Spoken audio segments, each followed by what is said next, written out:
I discovered you a few weeks ago with your speech at Oxford. It just popped on my X feed, and I discovered your work. I discovered who you were, and I would love for you to introduce yourself to my audience and explain what this event was, where I had the chance of discovering you. I will link the YouTube video in the description so people can check it out. Sure. Well, I'm Jonathan Sacerdoti. I am a journalist and commentator based in the UK, and I also have a long history of fighting against anti-Semitism. And in my work as a commentator and journalist, I've also dealt a lot over the last 10 or 15 years with Israel and matters relating to the Middle East. So over the last year in particular, I've been even busier than usual. And recently I was invited by the Oxford Union, a debating society at the University of Oxford, to take part in a debate about Israel. They invited me and three others to speak against a motion which suggested that Israel was an apartheid state responsible for carrying out genocide. And we were facing four speakers who were very anti-Israel, very well-known, infamous, I would say, anti-Israel activists, particularly virulent and angry campaigners against Israel. So it was always going to be a difficult task, but I don't think we quite realised what we were getting ourselves into, even though all the signs were bad in the run-up. I think the whole thing was designed as something of a stitch-up, a sort of show trial, and they really didn't plan for us to have a fair and honest debate. And sure enough, it descended into chaos almost as soon as we arrived in the room. And how did you manage to not get too hot under the collar and do quite an exquisite job, I must admit? Well, that's very kind of you to say so. And I have heard that from quite a few people around the world over the last few weeks. I think that there are various things that help me to stay calm. One, it's my natural temperament. I am generally quite a calm person, even when I'm excited or passionate or animated by a topic, especially if I'm dealing with it professionally. I think it's important that in debate or discussion or analysis, we keep a sort of level of decorum and calmness that can enable us to discuss matters that are really important, often controversial, but really also matters over which we might disagree. So I think it's important in those circumstances, especially, to be able to listen to each other's points of view and to take on board the other side, analysis from other people, from other points of view, other data points, and then try to help inform our own thoughts. So for me, it was very important that would be the case. And also, as a reporter and a journalist, I've reported from some pretty stressful and tense places over the years. So it takes a fair amount to shake me externally. Obviously, internally, things can affect you. And I think that the animosity and vitriol and anger and nastiness that we met in that room did bother me personally, especially as actually I think it confirmed something that I think many of us are afraid of, which is that among that generation of students, things have changed a bit since my day. I think that we were taught more to be open-minded and accepting of alternative views to our own, and to think more and to learn more and to experience more variety of input in arriving at our own ideas. But it struck me in that room, at least, those students in particular, those who were students, were completely closed-minded and completely blind or deaf, deliberately so, to anything that they didn't agree with. They didn't really want to hear it. They didn't want to give any of it a fair hearing. They just wanted to scream, to abuse, to intimidate, and to make us feel unwelcome. And as I said to them, after a particularly nasty interruption, that's not really how you learn, and that's not really what the university experience, in my opinion, should be about. I think the university experience should be one where you constantly challenge your preconceived thoughts and ideas, especially when you're quite young, and you open yourself up to new thoughts and ideas, and you may reject them, but you may choose to absorb some of them or to investigate them more at your own leisure afterwards, any of those. But I think that what they did predominantly was just a really sad confirmation of what some of us suspected was happening on university campuses. Now, and I must say, I can't condemn the whole university for that. That was 300 or 400 people in one room, and I do suspect they were carefully chosen for their closed-mindedness and anger directed towards us. But regardless, that was the experience I had in going back to Oxford that day. Have we lost the muscle, the usage of the muscle for debate and not taking things so personally? That's a really good question. I think some people have, and I think that we've changed our priorities. And I say we, I mean, I haven't, maybe you haven't, but I think that some people have changed their priorities, and there is a tendency, a fashion maybe, among that generation to prioritize their feelings and preconceived ideas over reasoned thought. And I don't mean that patronizingly, I really don't. I think it's an interesting phenomenon that perception and feeling and emotion have become very important in people's identity and opinions. And also their opinions have become very important in their identity. So there's a lot of tribalism over certain contentious issues. I mean, Israel is one of them, but I talk, in my work about plenty of others as well. And for the sake of illustration, I would say there are other issues like the whole trans issue. I think is one in which a level of reason and calmness has been sacrificed for a sort of emotional gut reaction, a tribalism, a closed-mindedness that says if you disagree with this currently accepted outlook, then there's something wrong with you. But not just something wrong with you, you're evil, you're bad, you're working in bad faith.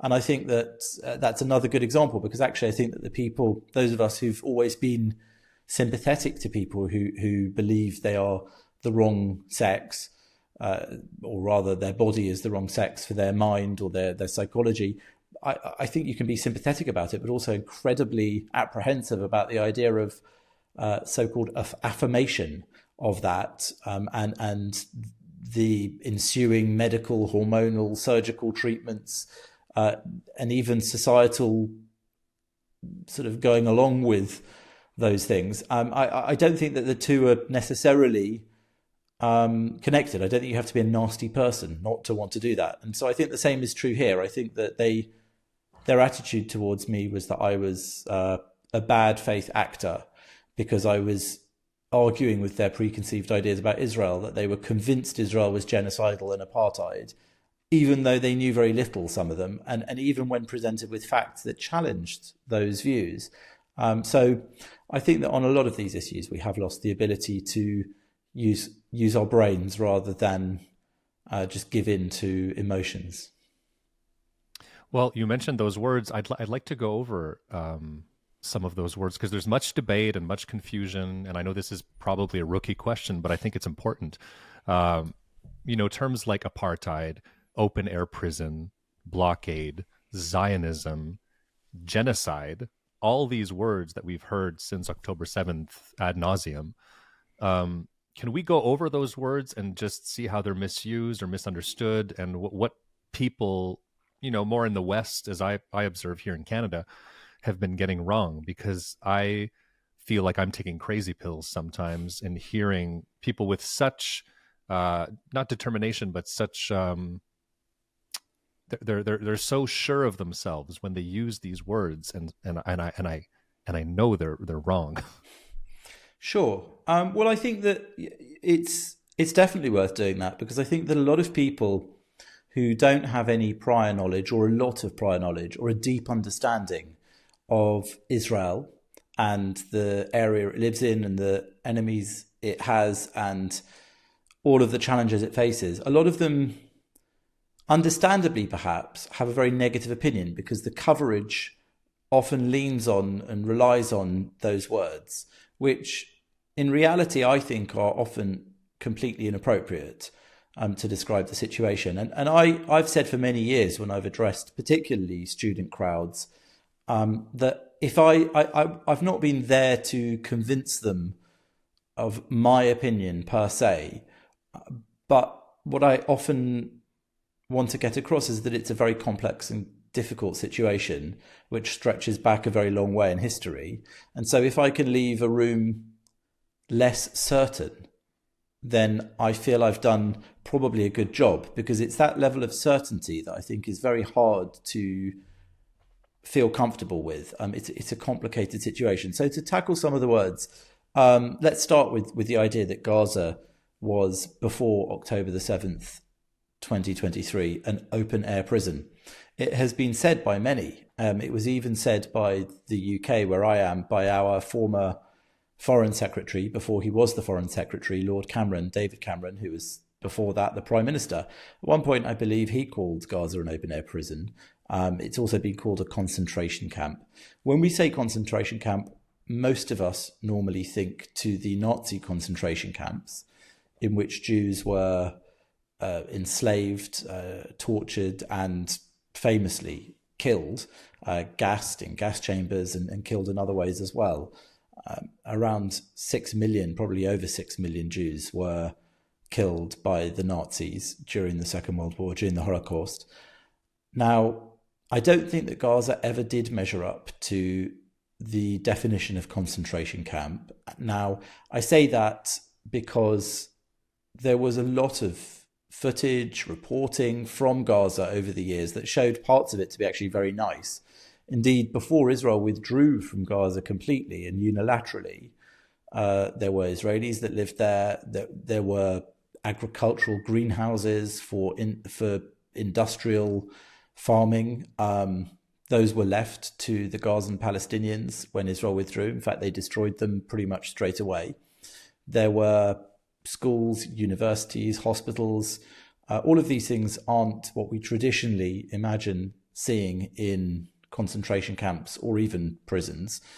The reasons I think that, despite the beachfront cafes, hotels, luxury car dealerships, phone shops, all the things you might expect to see in many very nice places that you certainly wouldn't call concentration camps or open-air prisons, the reason I think some people described it that way was they felt that the restrictions on the Gaza Strip made it prison-like. So that is to say that Israel enforced its border with the Gaza Strip quite severely because, well, I think we can see why, because what happened on October the 7th was the result of a failure of the security of that border. Now, interestingly, many people ignored that Gaza has a border with Egypt as well. And that border was also pretty impenetrable for many years. In fact, a lot of the weapons and smuggling took place under that border through a very sophisticated network of tunnels, many of them big enough for vehicles to pass either way. And plenty of Gazans actually did come and go from the Strip, traveling even on vacations and holidays through those tunnels, if they had enough money to do so. There was a sort of black market, which Hamas, the governing terrorist force in Gaza, also profited from enormously for many years. So I don't think that prison or concentration camp were accurate descriptions of Gaza ever. And I think that similarly, the discussion of genocide is one that, that was one that we were discussing in the debate. And I tried to make the case to that audience that genocide has a very specific meaning under the norms of international law. So the Genocide Convention specifies what a genocide is. And I'm paraphrasing here because I haven't got the words up in front of me, but it's a deliberate effort in whole or in part to get rid of a people or a nationality or an ethnicity. And the key feature of it is that there needs to be an intent. It needs to be shown to be an intentional, planned activity, action to do that. Now, a good example that I gave of that was during the Second World War, when the Nazis had the Wannsee Conference, in which they discussed their final solution to the Jewish question. That's how they put it. And we know what that final solution was and what their plans were. It was very well documented what they did to the Jews. There isn't an equivalent that I'm aware of. I haven't seen any evidence of an equivalent with Israel's actions in Gaza. In fact, by statistics that I've been following and read about recently, the population of Gaza has actually increased during the 14 months of this war, net increase in terms of births versus deaths. Now, I don't say that to negate the tragedy and difficulty of deaths, especially or particularly innocent deaths.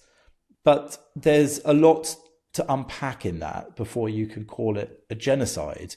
I think that Israel has gone to extraordinary lengths during the war, as it has through all engagements in Gaza, all military engagements, to try to spare the innocent whilst combating and targeting terrorists who frequently and constantly attacked Israel through rockets, and then eventually on October the 7th through this infiltration and invasion of Israel, which saw them in their thousands break into kibbutzim, army bases, an outdoor nature party, and other areas to rape, kidnap, burn, kill in a variety of different ways those who were in Israel, civilians and soldiers. Now, I think that those elements that Israel employed to minimize civilian casualties were well known and are well known still.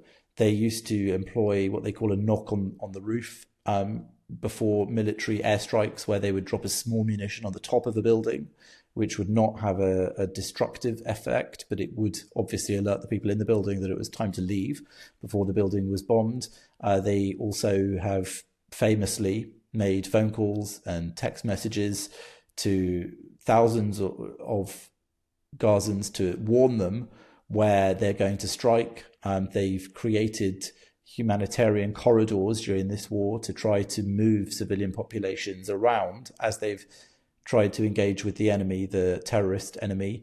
And that's been very difficult because all of these measures, and those are just a couple of them, all of these measures still can't help them escape from the fact that Hamas embeds itself deliberately in civilian areas and facilities. So they build underground terrorist tunnels underneath civilian areas. I mean, some underneath graveyards, schools, hospitals, pretty much anywhere.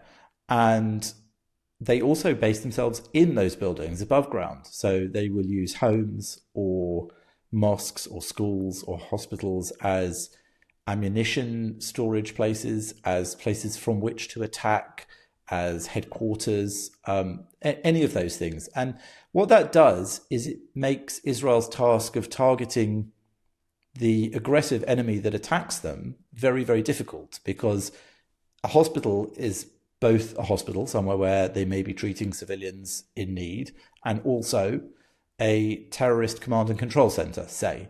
Now, some will say, well, you mustn't target it because even if it has this terrorist dual purpose, it's got a humanitarian purpose. But of course, that leaves Israel in an impossible situation, which is an enemy which is implacably dedicated towards its destruction,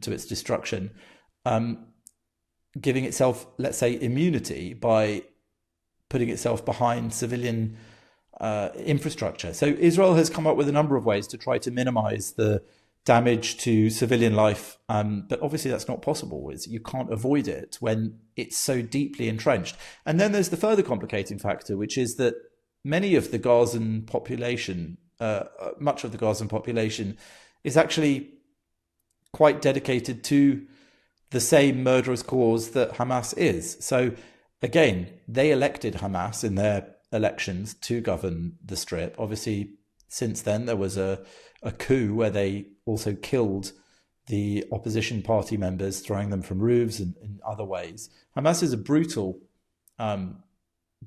group with very few, if any, boundaries. So they're particularly known for torturing their own.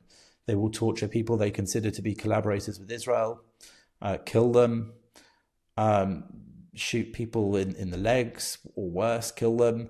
There have been documented instances of that during this war, even against Gazan Palestinians who are simply trying to get some of the humanitarian aid that's been taken into the Strip. Gaza had a lot of humanitarian aid brought in, but much of it was withheld from those civilians. And there are examples of where people tried to access it and were killed for doing so, or severely crippled.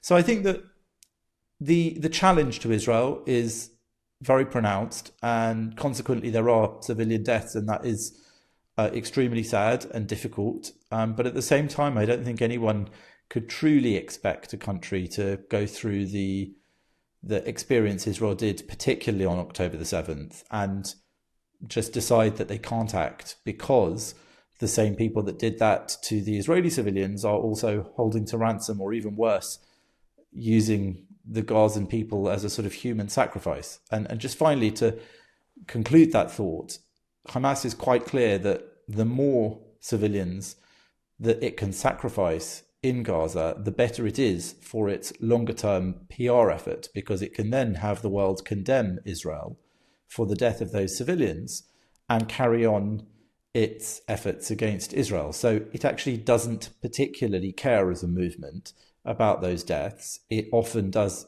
whatever it can to maximize them, knowing that that is one of the things it can use in this asymmetric war. It may be a smaller and weaker force in terms of Israel having a very formidable armed forces, but it has the, let's say, strategic benefit of being quite willing to sacrifice its own people in order to draw worldwide condemnation of Israel's actions. And that's, again, a doubly difficult dilemma for Israel. I always say Israel has, in many of these cases, a choice between two bad options, and it often has to choose the least bad. There aren't always good options. How would you rate the response so far by Israel, by the IDF? Some have called it, I've heard Douglas Murray say that it's the most precise operation in all of the history of war. It's hard to know how to answer that, because there are a number of ways you can evaluate what Israel and its military has done over the last year and a bit. In some ways, it's been an extraordinary success. So they went from the massive failure of October the 7th, for any country to effectively not stop or prevent something like that is a huge failure. There's no question about that. And over the coming months and years, maybe we will find out more about why and how that happened. But since then, I think Israel showed its determination to fully deal with its many enemies, who are mostly coordinated by the Islamic Republic of Iran. And again, for those who aren't very familiar with the history, Iran is ruled by a tyrannical theocracy, which is extremely unpopular even with the Iranian people. And they have engaged and connected Shia militia around the whole of the Middle East in an effort to encircle Israel with enemies that will attack. So Hamas, actually not a Shia militia, but Hamas are one of those proxies they use. And then in Lebanon, in the north of Israel, to the north of Israel, there was Hezbollah, still is, but much depleted. They also used Syria to transport weapons to Lebanon through Syria from Iran. They also have the Houthi rebels in Yemen. So they've really encircled Israel with these proxies. And the idea was that this would mean that the battle was never taken to Iranian territory. Iran has a stated genocidal intent for Israel. They actually have a countdown clock in public in Tehran to 2040 when they wish for Israel to be fully eradicated. And frequently, Iranian leaders from the Islamic Republic regime have spoken about their intention to wipe out the state of Israel.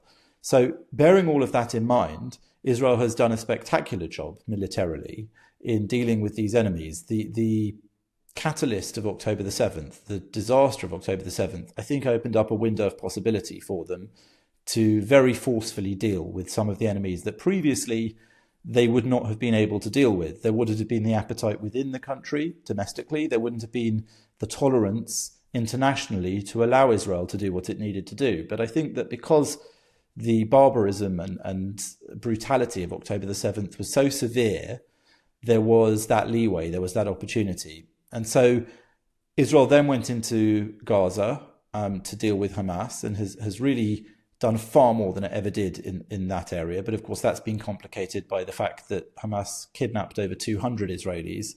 Around 100 still remain in Gaza after one ceasefire and exchange deal some months back now. And there's been rumours of another one, but that's still very uncertain.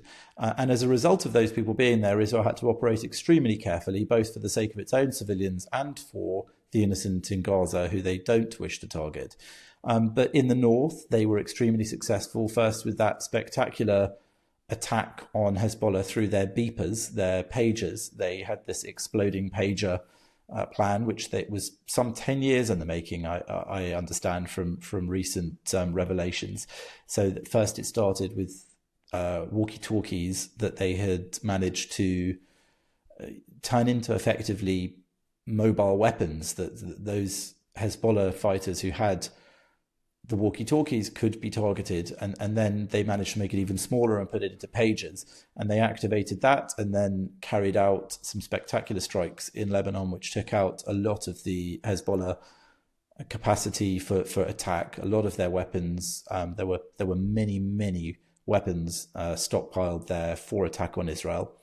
Then when the Assad regime fell in Syria, Israel acted swiftly to take out the chemical weapons in Syria that America, Britain, France had been unable to do during the whole of the Syrian civil war while Assad was still in power.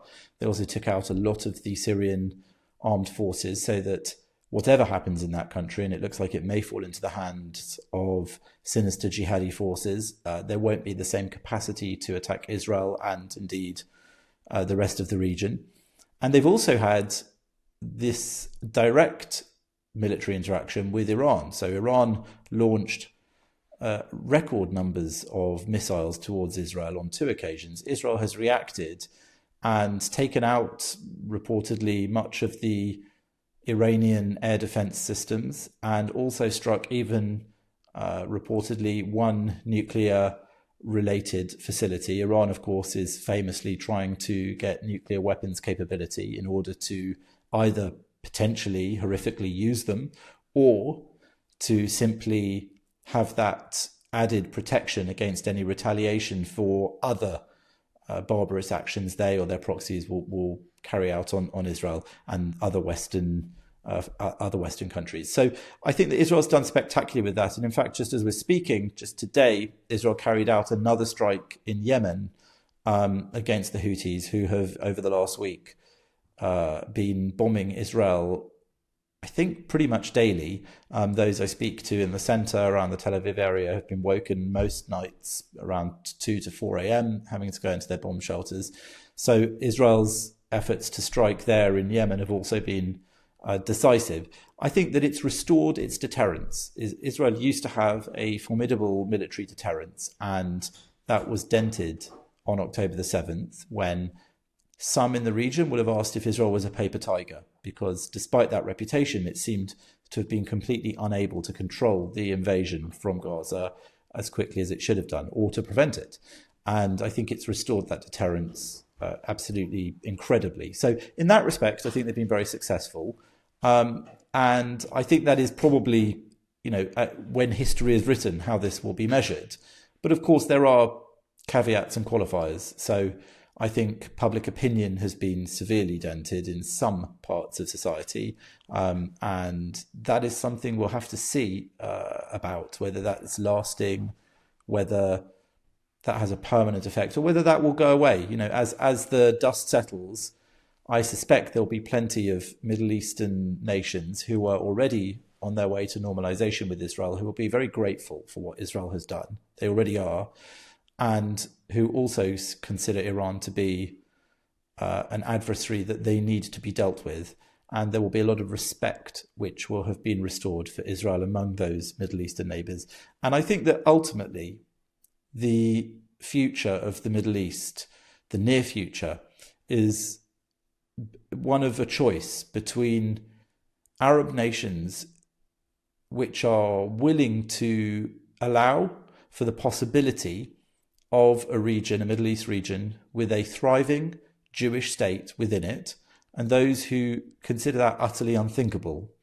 And it's clear that there are Arab Muslim nations which are willing to consider that and willing to normalize relations with Israel and work with Israel and glean all the benefits that that will bring.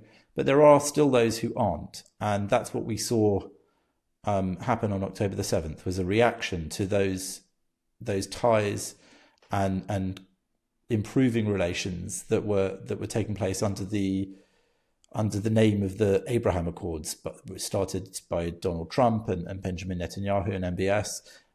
I think that hopefully we'll see a resumption of that direction when Trump comes back into office in January, and hopefully, and it is hopefully because things are uncertain there, the path into the future will be one of greater security in the region. What happens if Hamas does release the hostages? What would happen? Well, the details of any deal are obviously secret and confidential. Now, one speaks to sources and hears rumours as well of what terms they would release hostages under. What happened in the history of Palestinian terrorism is that they have learned over the years through previous exchange deals that Israel has a massive dedication to getting back people who've been taken hostage. Whether it was Gilad Shalit, the soldier who was taken hostage and exchanged for over 1,000 Palestinian prisoners. And it's worth pointing out at this point that when there is an exchange of hostages for Palestinians, the Palestinians released are largely people who were found guilty of actual killings, terrorist attacks. And those people are on life sentences or long sentences in Israeli jails. And the conditions they're kept in those jails are compliant with international law and far superior to what we assume the hostages are experiencing now in Gaza. We know a certain amount from those who were recovered, and the two are not really comparable, but those are the deals that Israel has made in the past. And I think that the Arabs learnt very early on that Israel, as a Jewish state, prioritizes human life. And they even make deals to return dead hostages and bodies of hostages.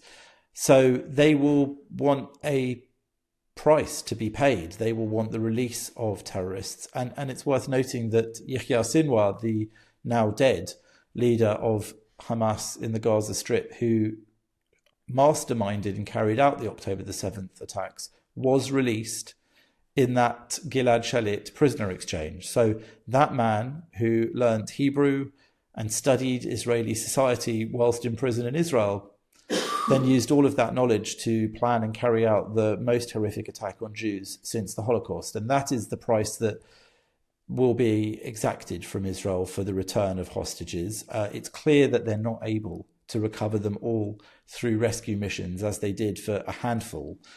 So that's something that I think is a sticking point. And again, Hamas will want Israel to cease the war completely. They constantly press for a complete end to the war in return for the release of hostages. And the chances are that if they do manage to strike a deal, some will be released in exchange for ceasefires and partial changes in the Israeli military positioning, but that they will keep some back in order to ensure they can end the war completely. And Benjamin Netanyahu, the Prime Minister, has made it very clear that he wants to continue this war until complete victory, which is the elimination of Hamas as a threat to Israel and as a governing force in the Gaza Strip.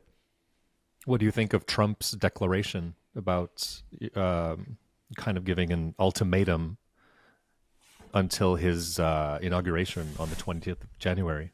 I think it was very well received in Israel and elsewhere. I think it was extraordinary that it was the first statement of that kind that we heard internationally in 14 months. So it doesn't make sense to me that that wasn't what most Western states said in the week of the invasion and kidnappings. I can't understand that.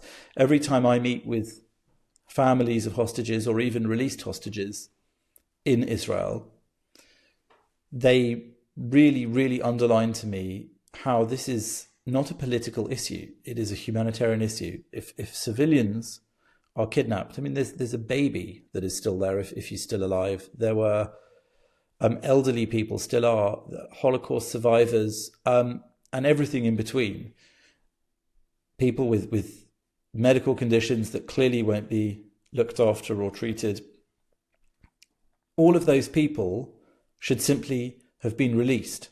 And civilized Western states like yours and mine should have put everything they could into achieving that without pressuring and blackmailing Israel to make concessions to achieve that. Now, that's what Trump effectively said in his statement. He said this needs to be resolved by the 20th of January or all hell breaks loose. It's not specific about what that means, but I think that's part of the strength of the threat, is that people are able to use their imaginations. And with Trump, sometimes your imagination will be accurate, sometimes it won't.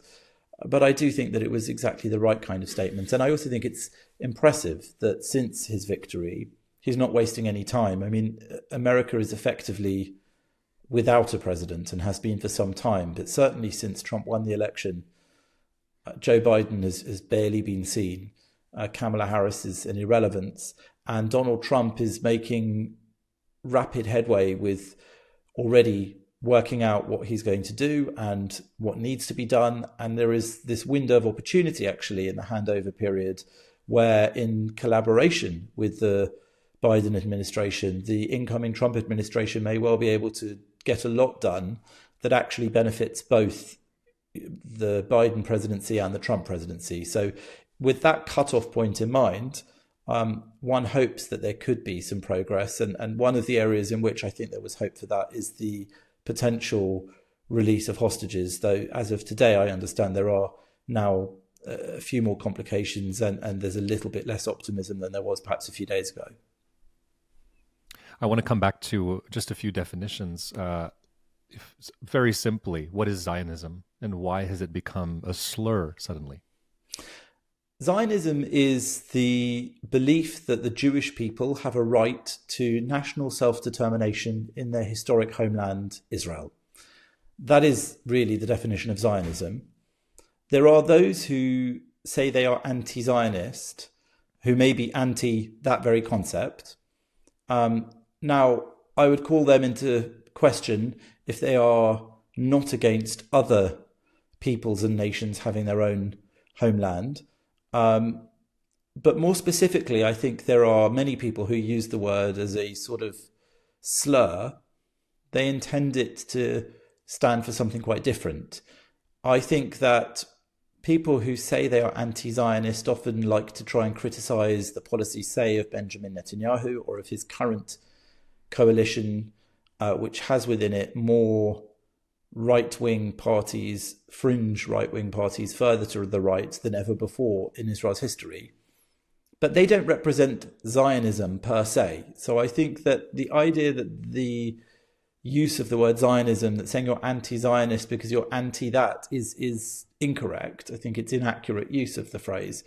And I do think that it's important that people should be able to state their belief in Zionism and support for Zionism in its true meaning, in a true sense of the word. So I think that we shouldn't allow others to redefine the phrase as something that it isn't.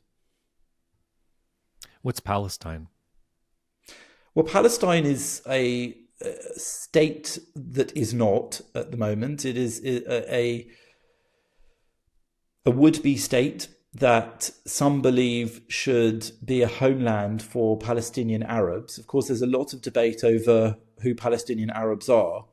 So the UN has a body, the the UNRWA, which looks after Palestinians, it's its dedicated aim, that defines Palestinian refugees as anybody who is a descendant from people who lived in the Palestinian Mandate territory, and any descendant of theirs. So whereas most refugee populations don't pass on refugee status from one generation to the next when people have been settled in third-party countries, Palestinian refugee status is, thanks to UNRWA, inherited and thus ever increasing. So the number of Palestinian refugees grows all the time as a result, making the problem bigger rather than smaller.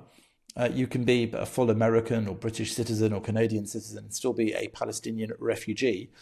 There are also, of course, Palestinian so-called refugees around the Middle East, in Jordan, for example, who aren't given proper rights and citizenship there because the perpetuation of an ever larger Palestinian refugee population is part of the fight against Israel. And I think that one of the things that needs to be more honestly assessed and acknowledged is that the Palestinian political movement has long made it very clear in their stated words that pretty much their aim is not to have a state living alongside Israel, a Jewish state, peacefully in coexistence, but to actually eliminate and eradicate the Jewish state of Israel.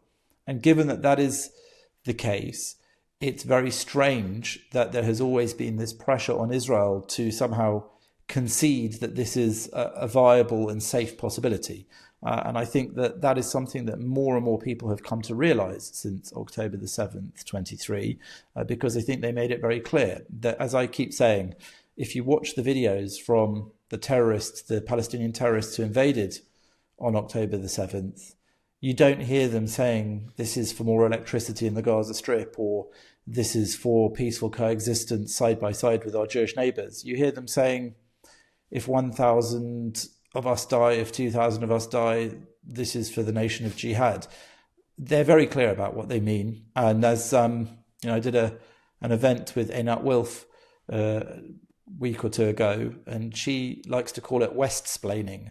She says that the West is very good at trying to explain what Palestinians really mean, but she believes that we should actually listen to what they actually say they want, and that if we do that, we're much less patronizing to them and much clearer about what they mean.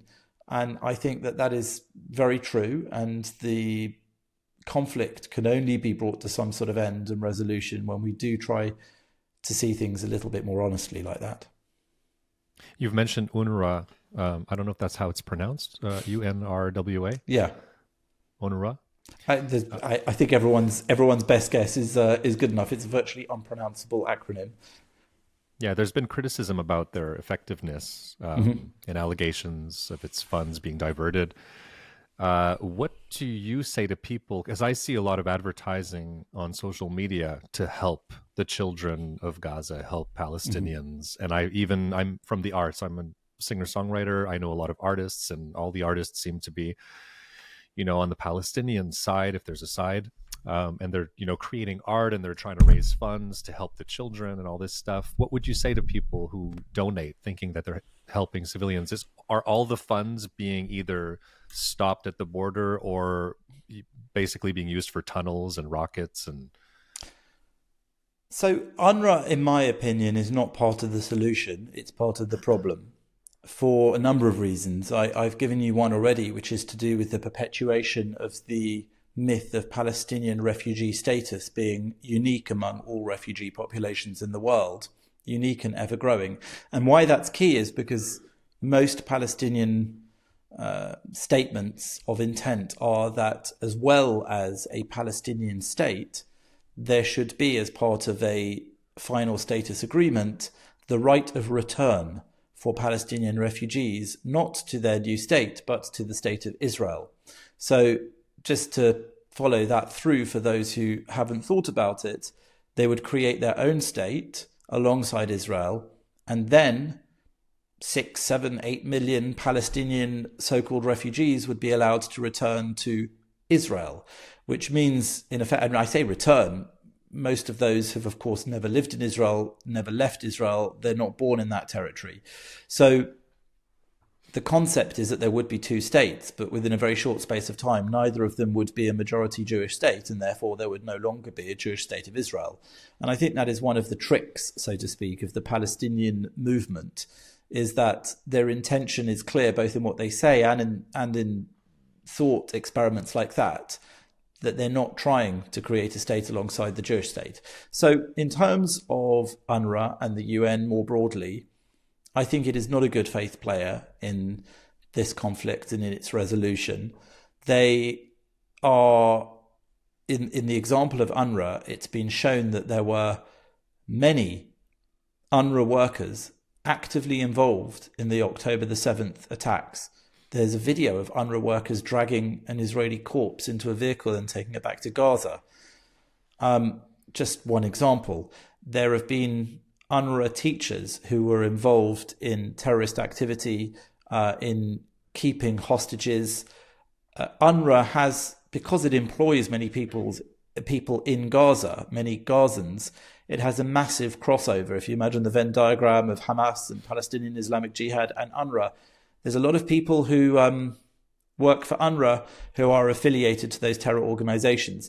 And I think that it's naive if we believe that UNRWA and the UN were always and continue to be unaware of the affiliations of many of its staff and its workers. It's not more than naive. I think it's just wrong and idiotic to believe that. They definitely know. Israel has certainly told them. And this is something they've ignored for many years.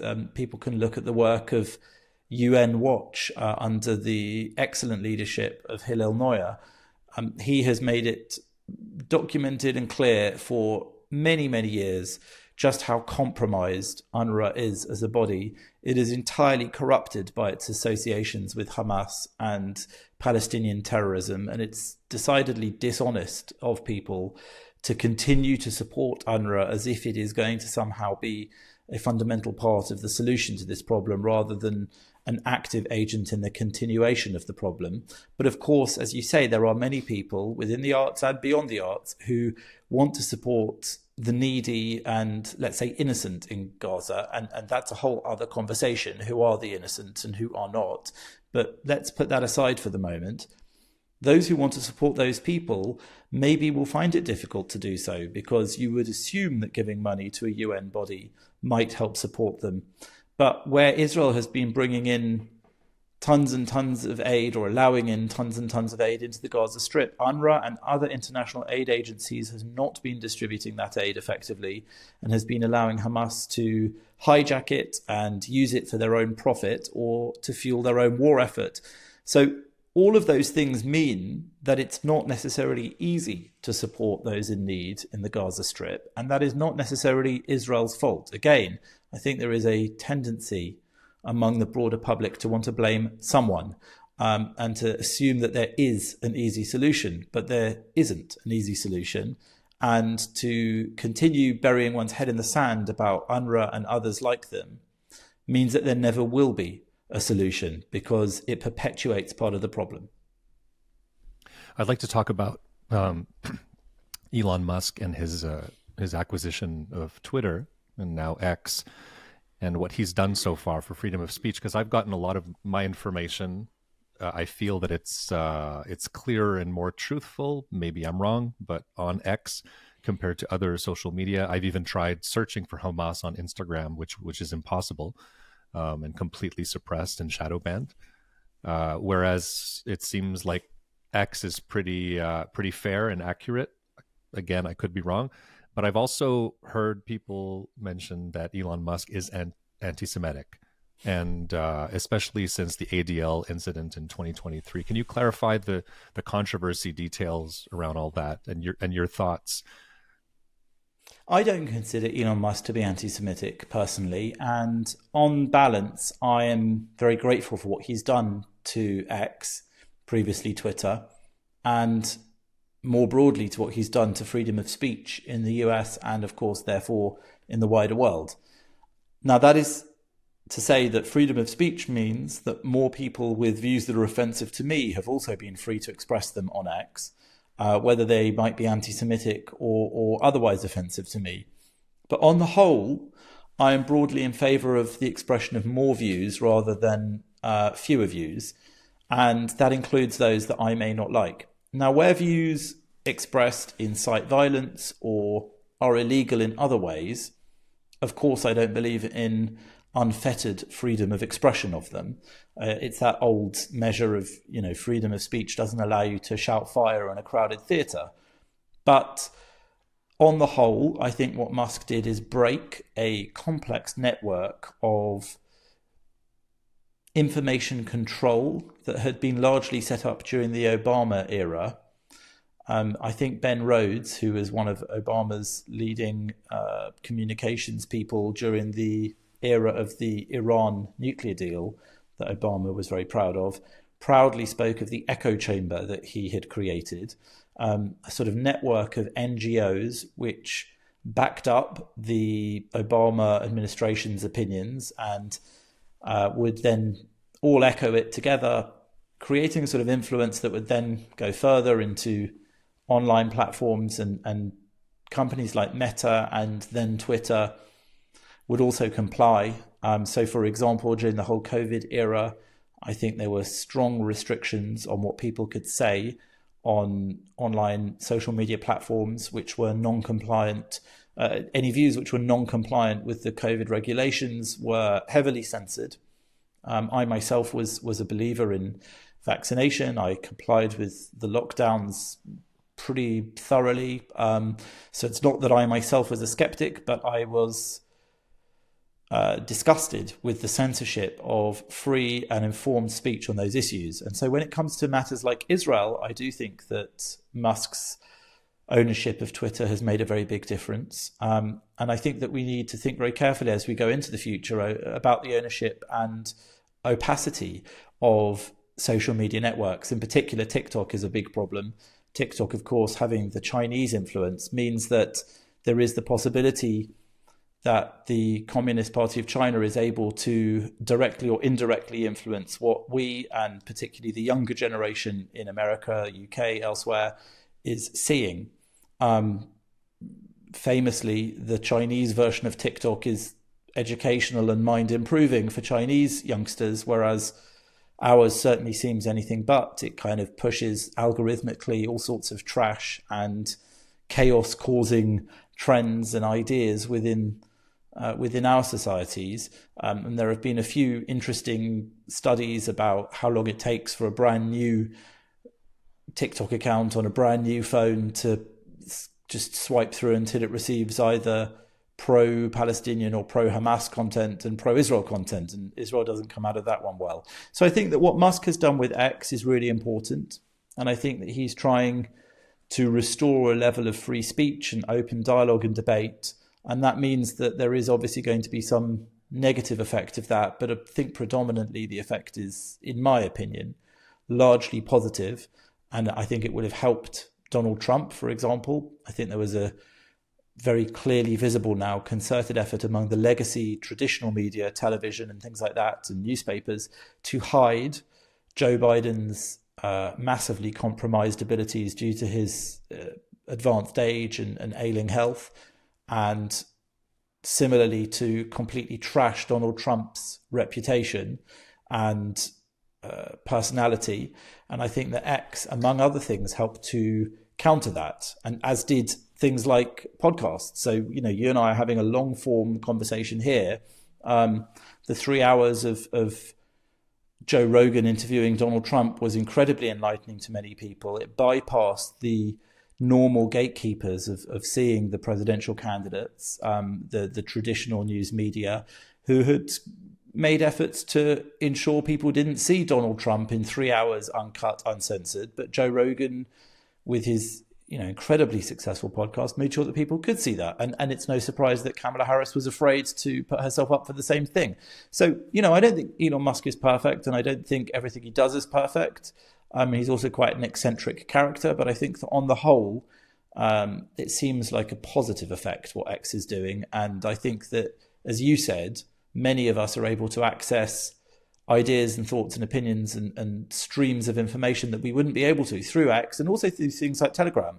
I've read a huge amount of material during the last 14 months about the war going on in the Middle East through Telegram. I've seen quite horrific videos that you can't find elsewhere that I really felt it was very important to see, relating to the horrors of October the 7th, and similarly what's going on inside Gaza since then and in other parts of the Middle East. I think that's all very important. Now, the health warning that needs to go with that is it places a great deal of responsibility on the viewer to verify and corroborate what they're seeing, which traditionally used to be the job of journalists, editors, and those gatekeeping news organizations who would try to verify that stuff before they showed it to us. I think they've often failed in doing that. So that means that they've to some extent lost that responsibility, but it doesn't mean that it doesn't exist. There's a huge amount of false information and deception. And just as much as we find it easy to access information through these less supervised outlets, it means that bad actors are able to use them to influence us and mislead us and deceive us. So I think that we all need to become smarter about how we consume the information. And unfortunately, I think some people have become a lot less smart about how they do it. Is this not the story of the Old Testament? People willingly wanting to be enslaved, and I see it now as like preferring the censored platforms. I see a lot of people, especially on the left, fleeing and leaving X because of its owner, whereas they have access to the truth or access to a more open dialogue. It seems like there's a parallel there.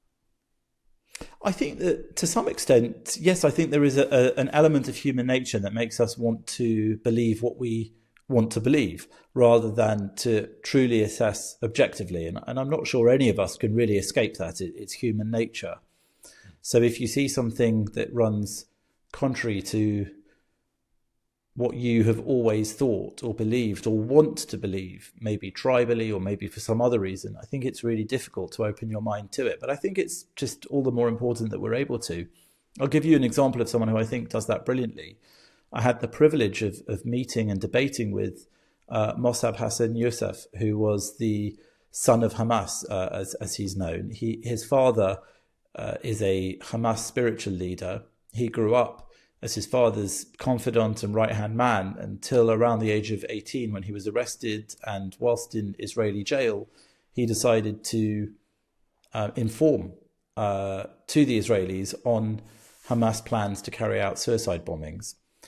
We debated together at the Oxford Union on the side of Israel, let's say, in defense of Israel. And he and I spent a lot of time with him over those 2 days. We did a long interview as well, which is, you can see it on my YouTube, a fascinating interview. We spent an hour and a half discussing a broad sweep of topics and issues. And one of the things that I found so impressive about him is something I think we could all learn from, which is it's very easy to exist in our own bubble or our own world where we grow up. It's often extremely difficult, and in his case, extremely dangerous to break free from that. But he is somebody that had his doubts, according to his history, from childhood. He challenged ideas in Islam and in Palestinian society from early on.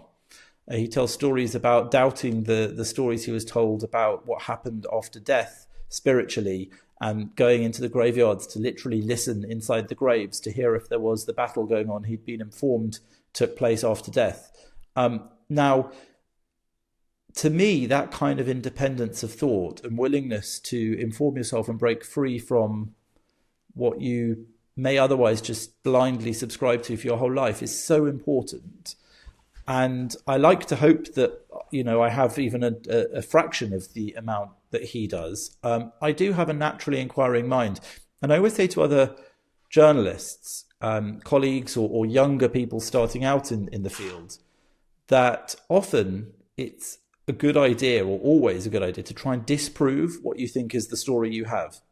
And I think that's all the more important when it's a story you agree with. So if you have a version of the story that is how you would like it to be, I think it's your job to test it and stress test it against everything you can to figure out how it might be wrong.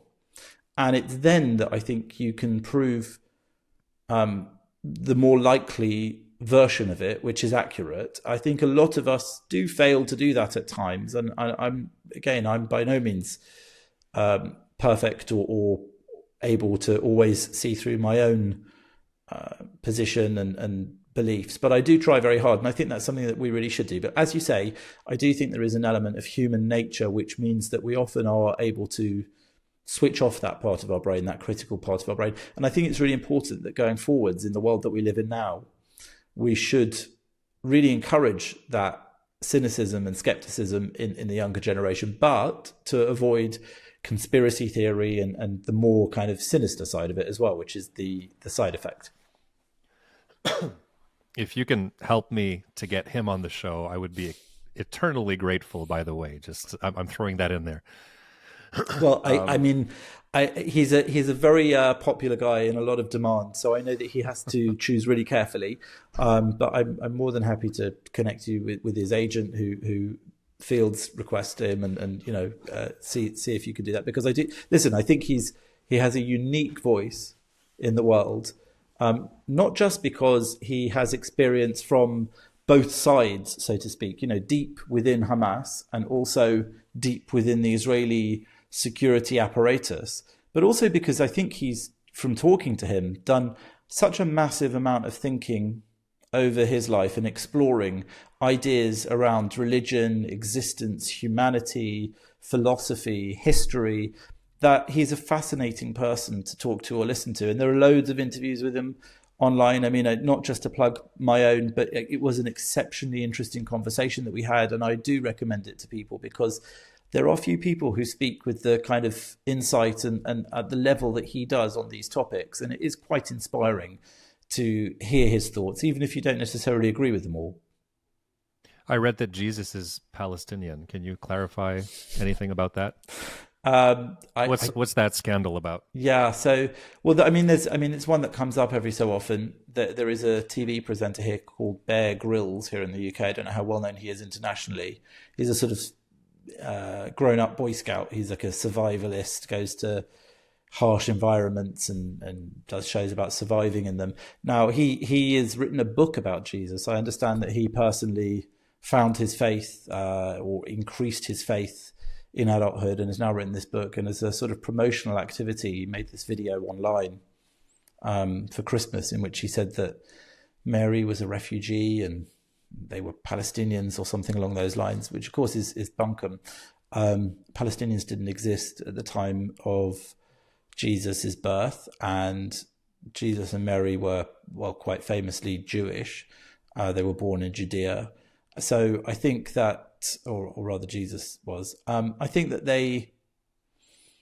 I don't understand the tendency to try to claim religious figures like Jesus. I'm not Christian, I'm Jewish, so it's maybe not my place to weigh in too deeply on the spiritual side of this, but just factually speaking, it's preposterous. And I don't understand why people would try to hijack the figure of Jesus or Mary at that and suggest that they're Palestinian, not least, because it's obviously rubbish and historically inaccurate, but also because how is that a desirable thing? I don't think it fits. I don't think the Palestinian agenda or the Palestinian tendency over history towards bloodshed and terrorism is particularly aligned with the story of Jesus or Christianity. So to me, it's a really confusing thing for a self-professed Christian to do. And I think it just shows some of the confusion in the minds of some of the sort of woke or demonstrative theatrical do-gooders in the world who've decided that the Palestinian cause is one that they should support blindly, regardless of any of the horrors, for example, October the 7th. So they want to recruit Jesus as a Palestinian. I find it utterly unbelievable. Do you feel since November 5th, to lack of use of a better term, the vibe shift or the culture shift in the UK? We're in an interesting position here in the UK because we just turned left while a lot of the rest of the world is turning right. In July, we got a new Labour government after 14 years of a Conservative government. Now, that is having an effect on our society and on our country's position internationally as well. So in terms of Israel, it's been, I would say, quite negative. The application to the International Criminal Court for an arrest warrant for Benjamin Netanyahu was something that the previous government here was trying to stop because it was trying to put an objection in, as there is no real jurisdiction. The court doesn't have jurisdiction in this case, but this government decided to withdraw that objection. It's then said that if Benjamin Netanyahu came to the UK, he would be arrested in line with that ICC arrest warrant. Now, those are both very unfortunate and non-supportive things that this country's done. There's also been the imposition of a partial embargo on parts to Israel that could be used in arms. I think that's a very negative move. So there have been these clear moments where our government here is not acting as well as the previous one in relation to Israel.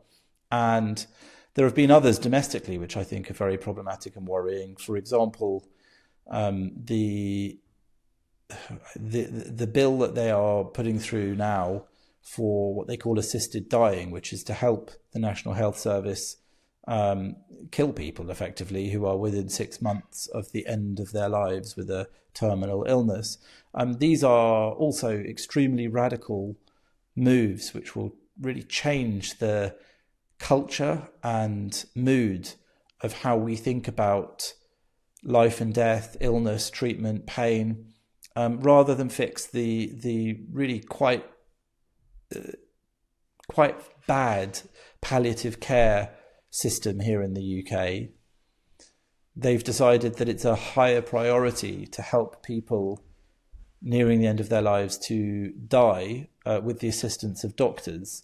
I think that's an extremely negative move for our society. So I think that our government at the moment is really running counter to some of those moves elsewhere in the world, to the sort of move to the right and the move to a more robust set of policies that you might find in the US under Trump. And again, I think Canada is looking like it's going to make that shift. So I think that we're in an unusual position here, and that's for the next few years, most likely. After that, I don't know what will happen. And I will say, I don't think it's because British society particularly shares those views. I think it's because after 14 years of the Conservatives, they were considered to be doing a bad job. And people voted, I think, for the Labour Party here more out of desperation with the right than being in love with the left. Indeed, the actual share of the vote that the Labour Party got in the UK was relatively bad, but because of the electoral system and the first past the post system and our constituencies, they had a landslide. So they now have a very big majority in Parliament. So all of this is just to say, I'm not sure it's had the biggest effect here, but I do think that once Trump is in power in the US, even our Labour government will be forced to toe the line somewhat in some of the more important international issues. And that gives some relief, I think, to those who are disappointed with how this government's behaving. One of my listeners had a question for you. Is there any realistic way out of the downfall of the West to Islamists? What are potential solutions? Wow. I think it's a really pressing question of our time. And I think that we need to really educate ourselves about Islam. And it may not be something that people are really interested in. I can understand that unless you're a Muslim, there is no real reason why you should be interested in Islam, except that it is having a very big impact and effect on our lives, even if we're not Muslims. So for that reason, I think it's important that we should better understand it. It is a faith which is growing in numbers of adherents, and our societies are changing because of the growing number of Muslims within them. Now, there are, of course, plenty of Muslims who are peace-loving people, But you mentioned Islamists, for example, which is widely used as a term for extremist political Islam, which is widely understood to have a more negative effect on our liberal Western societies. And I think there are so many questions that our governments and societies need to not just answer, but they need to learn to ask. And they need to do it really quickly. In fact, they need to have done it some years ago, relating to those things. So I don't have an easy solution. I'm not sure anyone does, and that's part of the problem. But I think that in lieu of such an easy solution, we all need to urgently ask the questions and inform ourselves much better, and to be much more frank in our conversations, rather than to be as terrified as I think many are of saying the wrong thing. It's difficult to overemphasize, in my mind, the importance of tackling these sorts of conversations. And I find it perplexing that some people, because we prioritize and value liberal values and tolerance and acceptance so highly, they are willing to accept and tolerate some quite difficult and offensive things to our societies. So I think we need a full-scale reassessment of what we really truly value in our Western societies, of what our ethics and morality really are. And then we need to decide how important they are to us and how much defense they can be given against more sinister extremist forces, so that we can, properly protect what is important to us. Or I do think we will lose out in the long term. And I don't think I want that. I don't think most people want that. But I think at the moment we're in this difficult position where even if there's a vast number of people who have these concerns, they don't really know where to take them or how to express them. And they're very, very afraid of saying the wrong thing and being either endangered by it or simply putting themselves in a position of disapproval of others, of being racist or stupid. These are the sorts of things that are thrown at those who try to discuss these issues. So I think it's really important that, thank whoever sent you that question. I think they're on the right track. They need to keep looking into this. And I think we should do it all from a position of humanity and of our appreciation and value of what's important, which are ultimately liberal human values of all the things that we hold dear, whether it's women's rights, gay rights, freedoms, freedom of speech, freedom of thought. All of those things need to be protected and need to be protected against anyone that's challenging them, even if they do it under the structure and framework of a religion. Religions should not be beyond criticism. No religion should be, especially when it impedes on our freedoms and our lives, even if we're not members of it. You forgot to mention the word Islamophobia. Well, I didn't, but if I'm happy to discuss the word Islamophobia, which is to say that often, I promise I won't keep you 3 hours like a Joe Rogan. No, that's fine. We'll be done soon. I do need to go in a sec, actually, but just to say that I do think that Islamophobia is it's a tricky concept, and it's often used here in conjunction with anti-Semitism. Anti-Semitism is the word that we use for anti-Jewish thought and action, sort of racism against Jews. But I don't think that the two are equivalent in how they're used. And I think there's often an attempt to make them equivalent. So when Jews have been persecuted or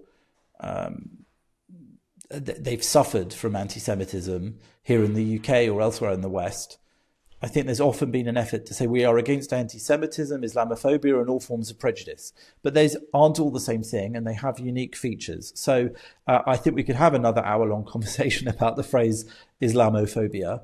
But I think that it's important to recognize that there are elements of Islam which people are justifiably afraid of.